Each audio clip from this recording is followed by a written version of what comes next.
Cuando se acercaron a Jerusalén y vinieron a Betfagé, al monte de los olivos, Jesús envió 2 de sus discípulos, diciéndoles: Id a la aldea que está enfrente de vosotros, y luego hallaréis una asna atada y un pollino con ella.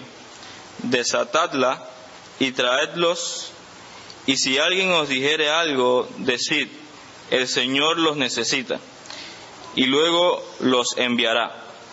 Todo esto aconteció para que se cumpliese lo dicho por el profeta cuando dijo: Decid a la hija de Sión, he aquí tu rey viene a ti, manso y sentado sobre una asna, sobre un pollino, hijo de animal de carga. Y los discípulos fueron e hicieron como Jesús les mandó, y trajeron el asna y el pollino, y pusieron sobre ellos sus mantos, y él se sentó encima. Y la multitud, que era muy numerosa, tendía sus mantos en el camino, y otros cortaban ramas de los árboles y las tendían en el camino. Y la gente que iba delante y la que iba detrás aclamaba diciendo: Hosana al Hijo de David, bendito el que viene en el nombre del Señor, Hosana en las alturas. Cuando entró él en Jerusalén, toda la ciudad se conmovió diciendo: ¿Quién es este? Y la gente decía: Este es Jesús, el profeta de Nazaret de Galilea. Ok, vamos a orar. Padre, te damos gracias, Señor, por tu amor, por tu misericordia. Gracias, Señor, porque hoy nos has traído, Señor, a tu casa para alabarte, para edificarnos, Señor, mutuamente, para escuchar de tu palabra, para aprender más, Señor, de ti.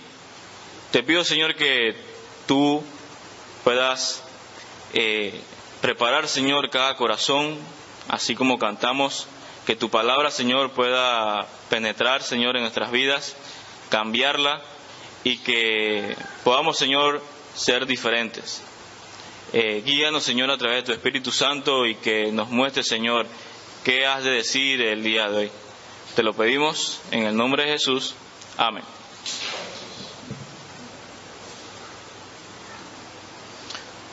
Ok. Dice el título del capítulo 21, la entrada triunfal en Jerusalén. El título que tiene la prédica del día de hoy se llama La entrada del rey. Entonces dice el versículo número 1, que cuando se acercaron a Jerusalén y vinieron a Betfagé, al monte de los olivos, Jesús envió a 2 de sus discípulos. Recordando un poco de dónde venía Jesús, Jesús venía de Jericó, ¿ok? Y él venía caminando con una multitud de personas, varias personas, entre ellos también los discípulos, donde allá había sanado a 2 ciegos. Y entonces él va camino a Jerusalén. Viene de Jericó, va hacia Jerusalén. Pero entonces dice que vinieron a la región de Betfagé. Betfagé está ubicada entre Betania y Jerusalén. Cuando uno va camino de Jericó a Jerusalén, uno se encuentra con Betania. Pero entonces Betfagé está entre Betania y Jerusalén. Pero Betfagé no está en el camino principal, ¿sí? Imagínense un camino principal, están en Jericó, pasan por Betania y luego van para Jerusalén, pero Betfagé está fuera del camino. Y dice que estaban también cerca del Monte de los Olivos. El Monte de los Olivos es una montaña que se eleva entre Betania y Jerusalén. Entonces, Jesús y sus discípulos y la multitud que le seguía estaban por esa área.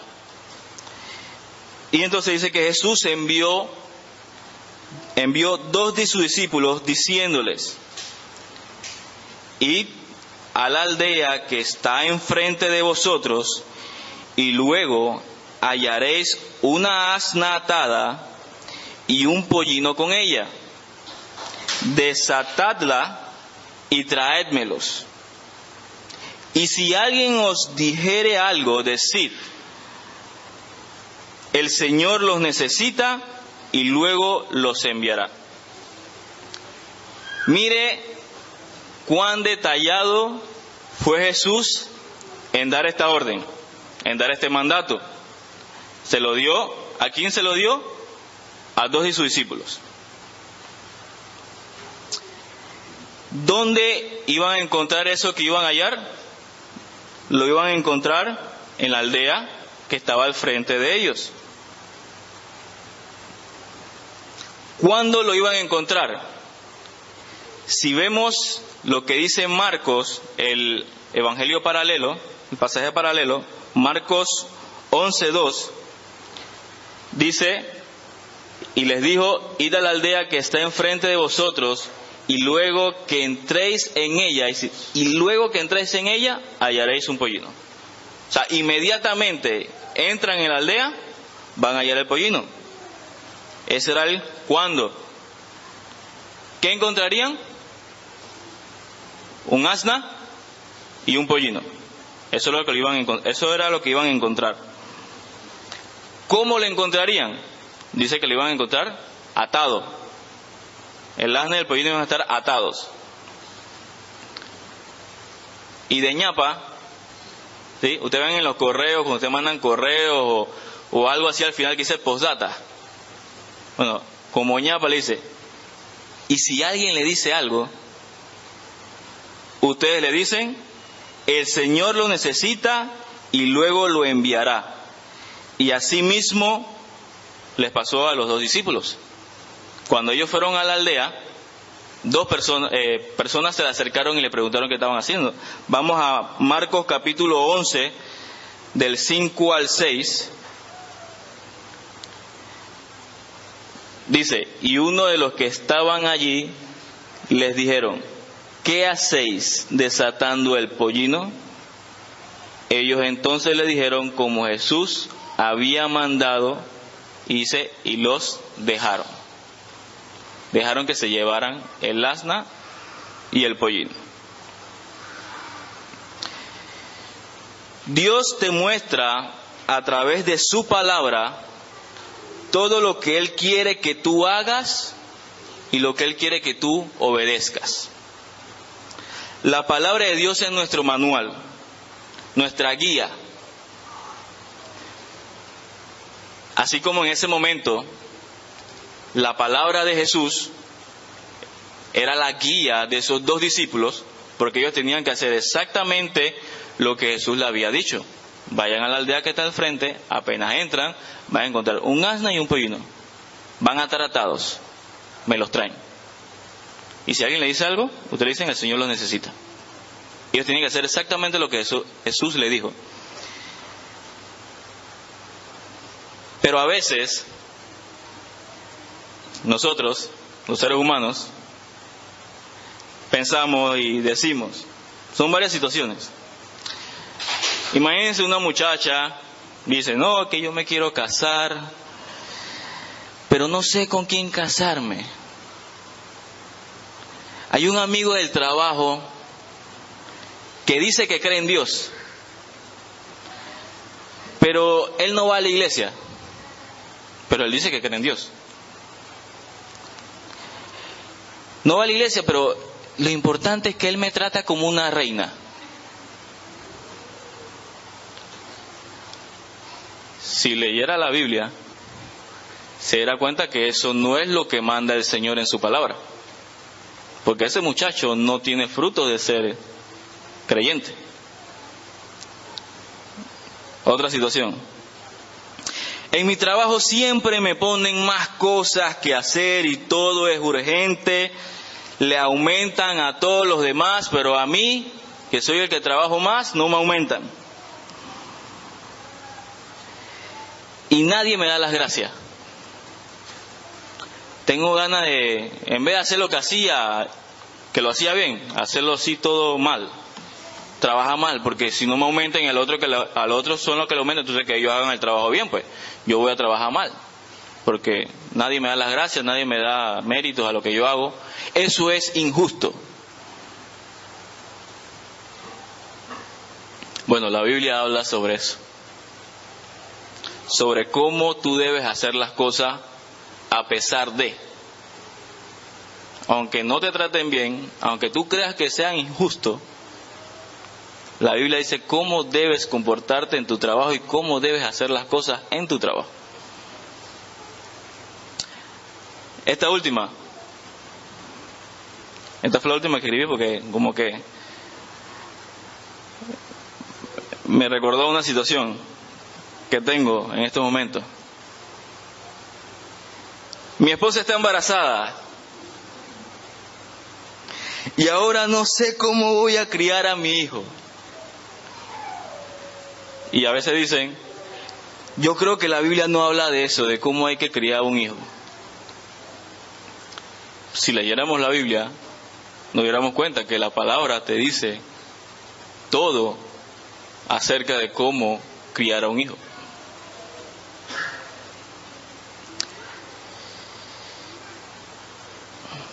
Ese día, en ese momento específico, Jesús le habló a 2 de sus discípulos. Hoy domingo le está hablando a toda una congregación por medio de su palabra expuesta. A la final los discípulos obedecieron al mandato que Jesús había dado.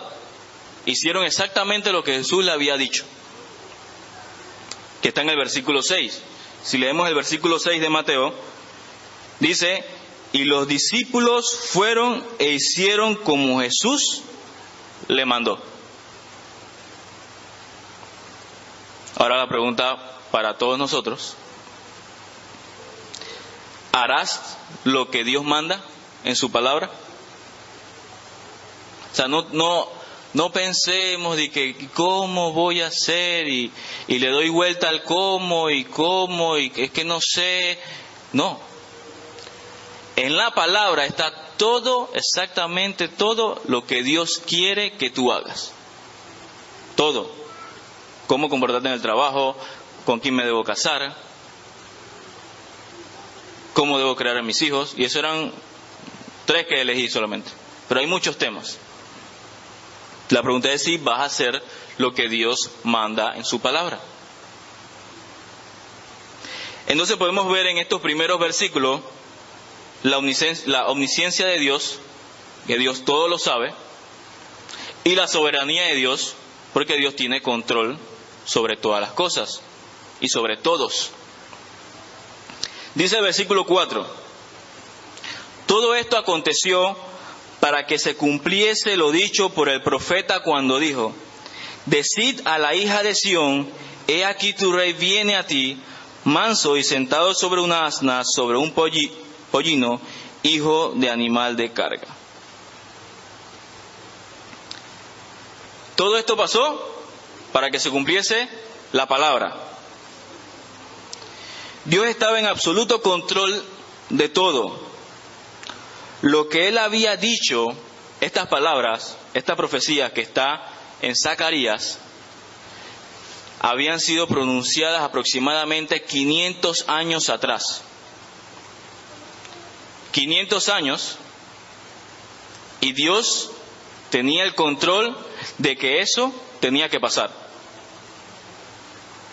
A Dios no se le olvidó. Como decimos los panameños, a Dios no se le fue la onda. No, que se me fue la onda. Dios dice en su palabra que hasta tus cabellos están contados, para que veas qué tan atento y qué tan pendiente está Dios de su creación.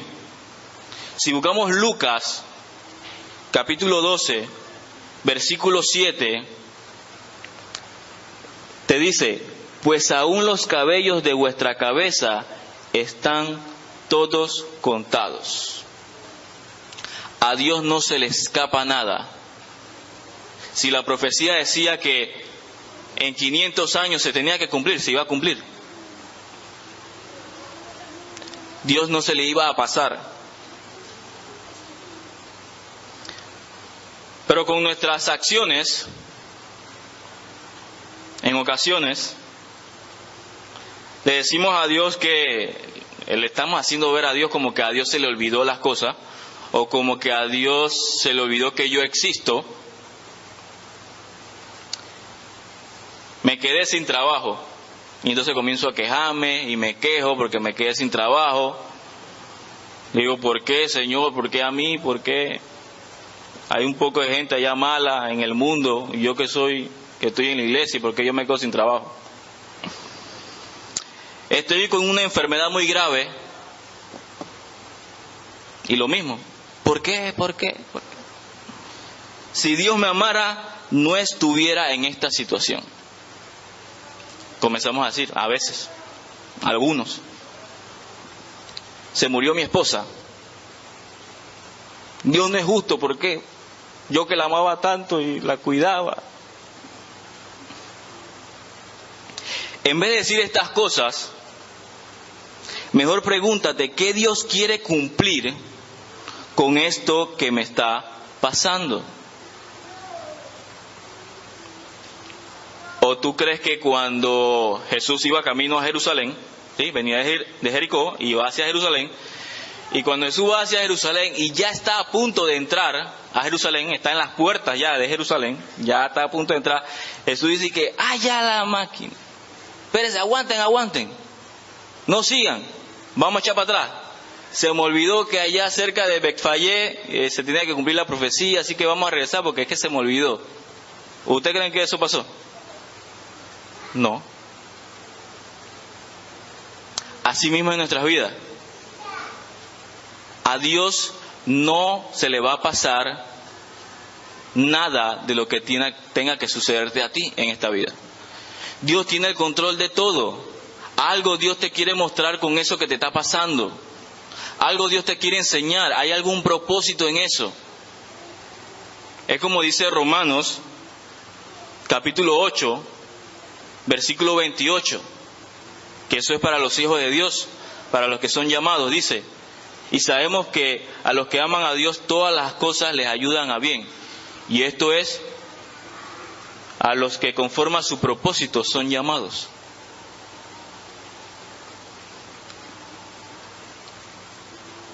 Al final, con todas las cosas que nos pasan, no pensemos que a Dios se le fue la onda porque tengo una enfermedad, o porque se me murió un familiar, o porque me quedé sin trabajo. No. A través de eso Dios te quiere mostrar algo, Dios te va a enseñar algo. A las finales tenemos que decir como reconoció el rey David en Salmos 138. El rey David descubrió una gran verdad que dice, la primera parte, Jehová cumplirá su propósito en mí. Eso lo dijo el rey David. Y eso es lo que debemos decir nosotros. En cualquier circunstancia, no estoy diciendo que ahora todas las situaciones que nos pasen, no, eso es fácil, no, van a sufrir, no va a doler. Pero tenemos que estar conscientes de que a las finales Dios va a cumplir su propósito en nuestras vidas. A Dios no se le va la onda, a Dios no se le olvida lo que te está pasando. Dios tiene control de todas las cosas. Así como Él tuvo control de una profecía que tenía que cumplirse 500 años después y se cumplió exactamente, así mismo Él tiene control de tu vida. Así como Él sabe la cantidad de cabello que tienes en la cabeza. Así mismo Él tiene control de todo. Entonces dice, versículo 7, y trajeron el asna y el pollino y pusieron sobre ellos sus mantos y él se sentó encima. Es curioso que el único evangelio que menciona el asna es Mateo. Los otros 3 evangelios no mencionan el asna. Solo 2 mencionan el pollino y uno no. Sí, los otros 3 mencionan el pollino, pero no mencionan el asna. Pero cuando hace mención del pollino, los otros evangelios, que solamente mencionan el pollino, cuando hace mención de él es que, bueno, Van a encontrar un pollino y Jesús se va a montar sobre el pollino. Esa es la mención que hacen los otros evangelios. Jesús se va a montar sobre el pollino. La pregunta es, ¿por qué Mateo incluye o nos muestra que también había un asna, la cual también tenían que traer?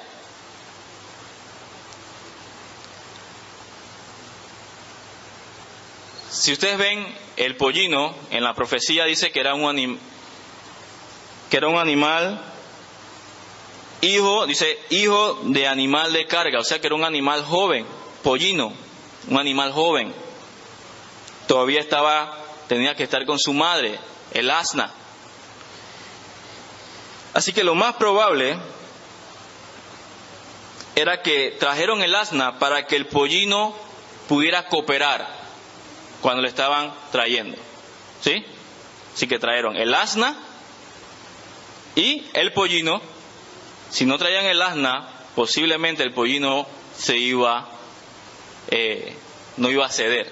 Así que lo más probable es que trajeron el asna para que el pollino cooperara. Así que hasta ese detalle el Señor no se le pasó. Ya hemos dicho que qué hubiera pasado si Jesús no le dice a los discípulos que trajeran el asna.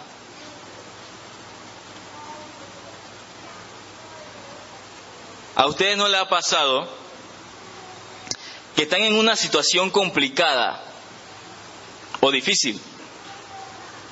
Están en medio de un problema y de repente salen de esa situación porque anteriormente ustedes habían hecho algo que sin saberlo le ayudaría para salir de ese problema que tenían actualmente.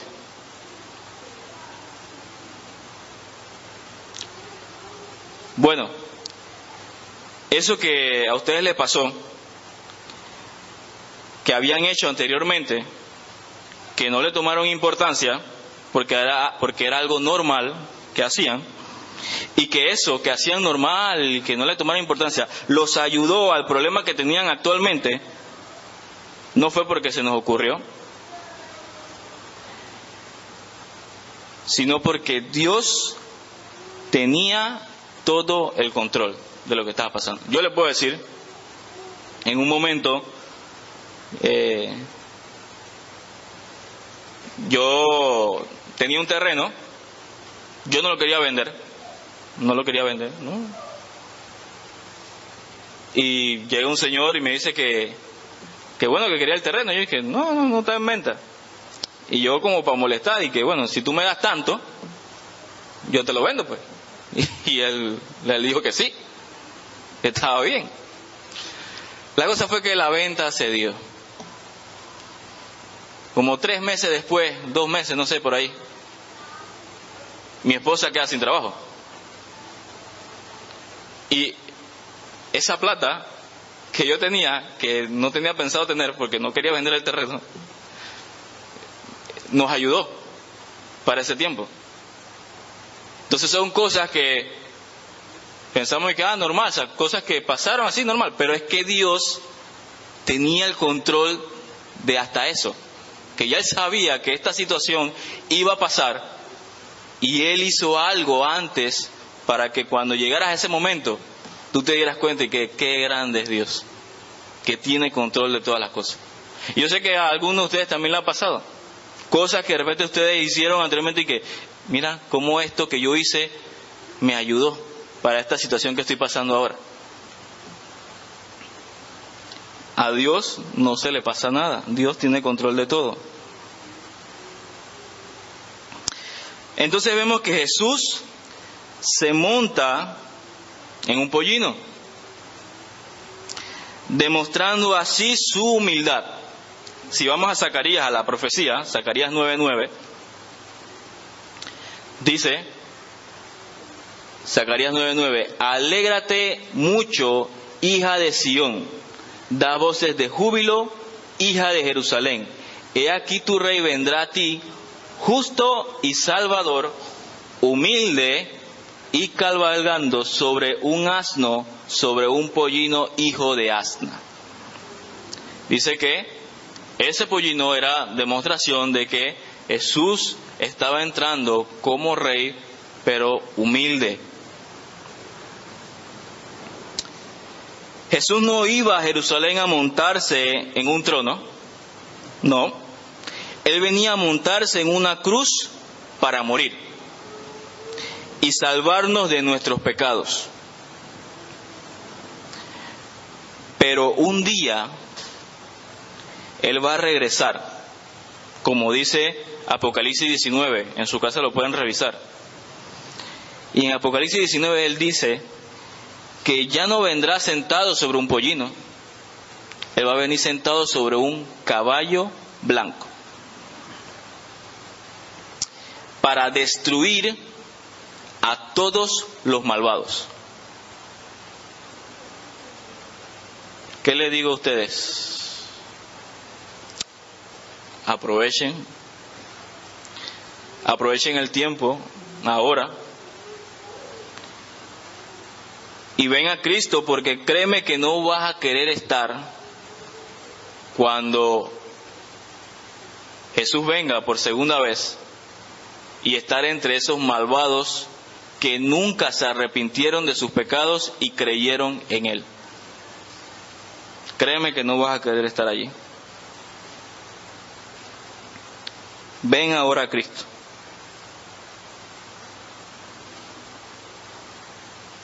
Dice el versículo 8: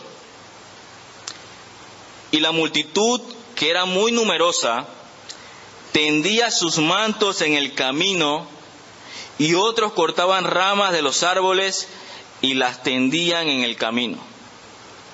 Y la gente que iba adelante y la gente que iba detrás aclamaba diciendo: Hosana al Hijo de David, bendito el que viene en el nombre del Señor, Hosana en las alturas. O sea, la gente estaba... no sé. En algún momento tuvieron la oportunidad, no sé, de ir a un concierto, como estaba en su vida pasada, a los conciertos, no sé, de pop, de rock, no sé. Tenían a sus artistas favoritos ahí. Lo vieron por la televisión, pues. Vieron los conciertos por televisión. Y ustedes ven la gente. Había un concierto que ponía cuando Michael Jackson se murió. Ponían los conciertos de Michael Jackson y la gente llorando y gritando y querían ir a Michael Jackson. Bueno, imagínense a este pueblo, a esta multitud numerosa en ese momento, aclamando al Mesías. O sea, así estaban. Había mucha algarabía, mucho alboroto, la gente estaba emocionada, venía el rey. Y ahora vamos a revisar qué es lo que estaba pasando con la gente. Dice, esta algarabía fue parte de la profecía de lo profetizado por Zacarías, cuando dice: alégrate, hija de Sión, da voces de júbilo. Eso también estaba ya profetizado que iba a pasar, eso que estaba pasando con la gente. Dice Mateo que había una multitud y que era muy numerosa. Juan, si vamos a Juan nos da detalle de por qué también había mucha gente. Dice Juan 12:9. Dice: gran multitud de los judíos supieron entonces que él estaba allí y vinieron no solamente por causa de Jesús, sino también para ver a Lázaro, a quien había resucitado de los muertos. También podemos ver de ese mismo capítulo 12, el versículo 17 y 18, dice: y daba testimonio a la gente que estaba con él cuando llamó a Lázaro del sepulcro y le resucitó de los muertos. Por lo cual también había venido la gente a recibirle, porque habían oído que él había hecho esta señal. O sea, no tan solamente porque venía el Mesías prometido, sino porque también, es que él fue el que resucitó a Lázaro. Vamos a ver. Entonces todo eso ayudó para que hubiera una gran multitud. Pero entonces dice en esos versículos que esta multitud tendían sus mantos en el camino y otros cortaban ramas y la ponían en el camino. Esta bienvenida que le dieron a Jesús era típica en esos días para recibir a un rey. Ese era el comportamiento de las personas cuando venía un rey. Ese era el comportamiento. Tendían los mantos en el camino para que pasara el rey. Si vamos a Segunda de Reyes, vamos a ver cómo en aquel tiempo también recibieron a un rey. Segunda de Reyes, capítulo 9, versículo 13. Dice: entonces cada uno tomó apresuradamente su manto y lo puso debajo de Jehú, que era el rey, en un trono alto, y tocaron corneta y dijeron: Jehú es rey. Lo mismo, agarraron mantos y lo ponían para Jehú.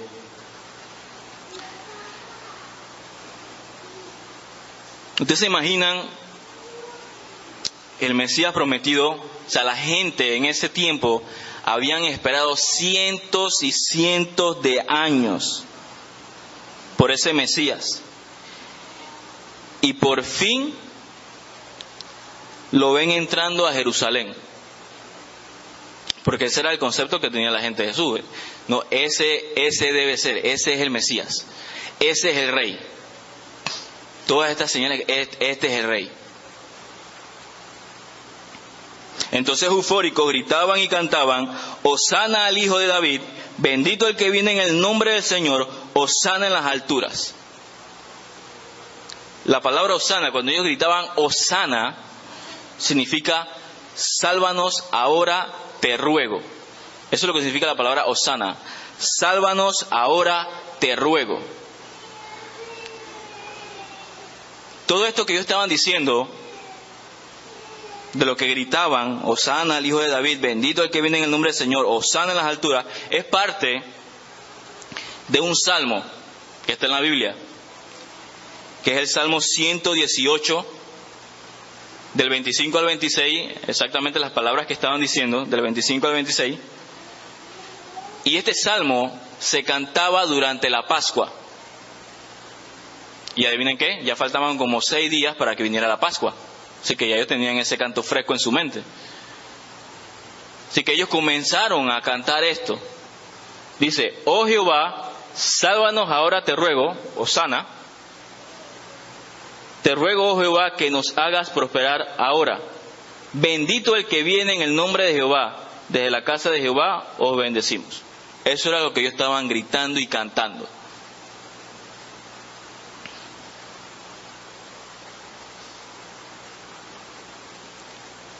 El versículo 10 dice que cuando entró Jesús en Jerusalén, toda la ciudad se conmovió diciendo: ¿quién es este?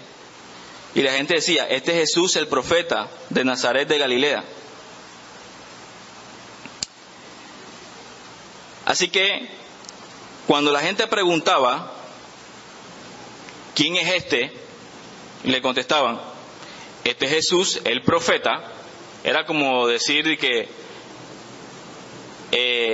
este es el hermano tal que tiene por sobrenombre, que lo reconoce como el profeta. La gente en ese tiempo reconocía a Jesús como profeta, le llamaban así. Si quieren busquen Juan 6:14, que dice: aquellos hombres entonces, viendo la señal que Jesús había hecho, dijeron: este verdaderamente es el profeta que había de venir al mundo. Jesús el profeta. Jesús también se adjudica ese nombre de profeta. En Lucas 13:33, él dice sobre él mismo: sin embargo, es necesario que hoy y mañana y pasado mañana siga mi camino, porque no es posible que un profeta muera fuera de Jerusalén. Hablando del mismo, haciendo referencia al mismo, como profeta. Y la gente le añadía: no, él es Jesús el profeta de Nazaret de Galilea. O sea, es como decir: no, ese es Armando de Pacora. O sea, la gente estaba orgullosa, ¿no? Ese es de Nazaret de Galilea. Pero entonces, muchos de esas personas que estaban aclamando a Jesús como Salvador, como el Mesías prometido, días más tarde estarían gritando, crucifíquenle. Que eso es lo que como que no nos cuadra. ¿Cómo que ellos están acá gritando Hosana al Hijo de David? Y le están gritando y lo están reconociendo como rey porque están tendiendo los mantos, y esa era la actitud que tenían las personas cuando venía un rey. Así que lo están reconociendo como rey, pero pasan unos días nada más, 5 días, 6 días, y esos son los mismos que comienzan a gritar, crucifíquenle. ¿Por qué?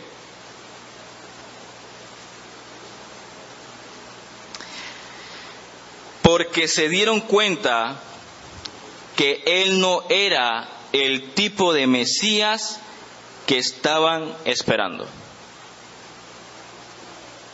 Se dieron cuenta que Jesús no era el tipo de Mesías que ellos estaban esperando. Ellos querían un líder que liberara a Israel del yugo de Roma. Cuando ellos le están gritando a Jesús, Hosana al Hijo de David, mira que viene el Rey, viene el Mesías, reconociéndolo, en su mente estaba, este es el que nos va a liberar del yugo de Roma. Este es el Rey que ahora sí nos va a poner en something.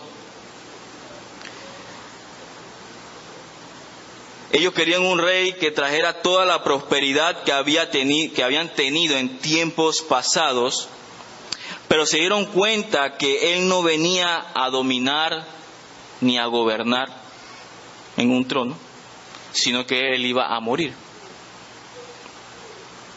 Ellos no querían un Mesías que los llamara al arrepentimiento, uno que los confrontara con su pecado. Ellos no querían un Mesías así, que les mostrara a los incapaces que son de poder salvarse. Ellos no querían que el Mesías le dijera esas cosas. Ellos querían al que alimentaba a las multitudes, al que sanaba cualquier enfermedad. Ese es el Mesías que yo necesito. Eso es lo que decían. Ese es el Mesías que yo necesito. Ese es el que me conviene.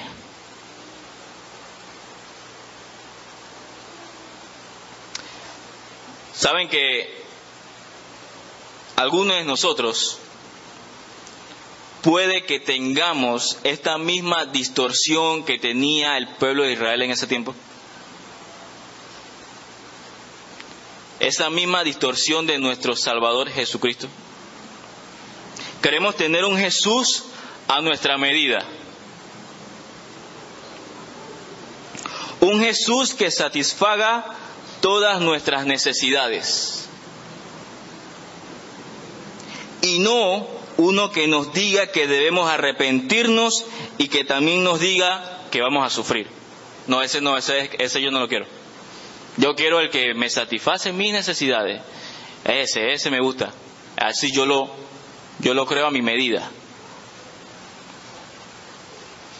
Lamentablemente muchas iglesias evangélicas hoy en día están así, el día de hoy. Sus miembros cantan y alaban, así mismo como la multitud alababa y cantaba cuando estaba entrando Jesús. Así mismo, muchas iglesias evangélicas, los miembros cantando y alabando al Señor. Sí, mira que...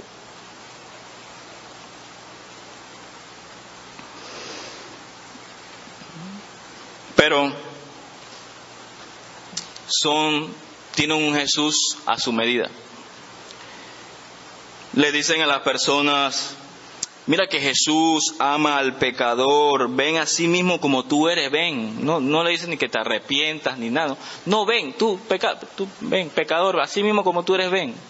No, arrepentimiento no, eso después. Ya después cuando estás acá.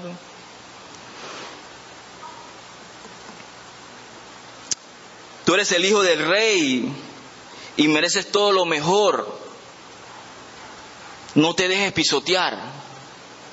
Eso es lo que te dice. Ven a Cristo y tendrás una vida próspera. Porque tu mejor vida es ahora.